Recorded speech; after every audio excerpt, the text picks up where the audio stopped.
say sorry also to Dhanush because Dhanush absolutely hated my performance. ஒரு like பண்ணிட்டு பாருங்கள் friends. என்னன்னா நயன்தாராவோட life வந்து டாக்குமெண்ட்ரியாக ரெடி பண்ணிட்டு இருக்காங்க அப்படிங்கிறது நம்ம எல்லாருக்குமே தெரியும். அதை வந்து நெட்ஃப்ளிக்ஸில் ரிலீஸ் பண்ணதாகவும் சொல்லியிருந்தாங்க. ஸோ இது சம்மந்தமாக வந்து பார்த்திங்கன்னா அவங்களோட படம் நடித்த படத்தில் இருந்து பார்த்திங்கன்னா நிறைய தயாரிப்புகள்கிட்ட பல சீன் வந்து பார்த்திங்கன்னா காப்பிரைட்ஸ் வாங்கியிருந்தாங்க.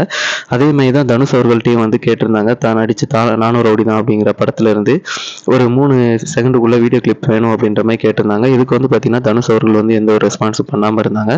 ஸோ நெட்ஃப்ளிக்ஸில் வந்து பார்த்திங்கன்னா அந்த 3 செகண்டுக்குள்ள வீடியோ இருக்கும்போது வந்து பார்த்திங்கன்னா தனுஷ் அவர்கள் சைடில் இருந்து வந்து பார்த்திங்கன்னா அதை வந்து ரிமூவ் பண்ணுங்க, இல்லைனா 10 crore வந்து பார்த்திங்கன்னா அவங்களுக்கு வந்து கேட்டிருக்காங்க, காப்பிரைட்ஸ்க்காக கேட்டிருக்காங்க.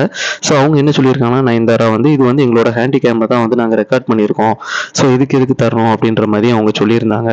அது மட்டும் இல்லாமல் நயன்தாரா அவர்கள் என்ன கூறியிருக்காங்க அப்படின்னா, அன்பு அப்படிங்கிறது வந்து ஸ்டேஜில் மட்டும் சொல்லியிருந்தா பத்தாது, அது கொஞ்சம் வாழ்க்கையிலையும் இருக்கணும் அப்படின்ட்டு இருக்காங்க. இதை பற்றி என்ன நினைக்கிங்க?